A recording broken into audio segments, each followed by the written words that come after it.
ఏది అసలు ఈ లక్ష ఏది?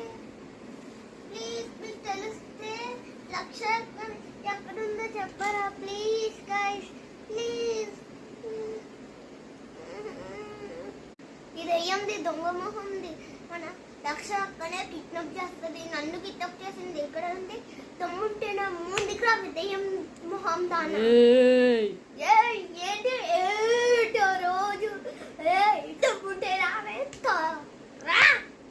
ఏంటి రావడం భయమా? నాకు భయం లేదు, నువ్వు చచ్చిపోతావేమో అని భయం. చచ్చిపోతానంటే ముందు నువ్వు రా రా రా. వస్తున్నా. ఇప్పుడు నేను నీ దగ్గరికి వచ్చాను కదా, నిన్ను చంపేస్తా, నా ప్రతీకారం తీర్చుకుంటా.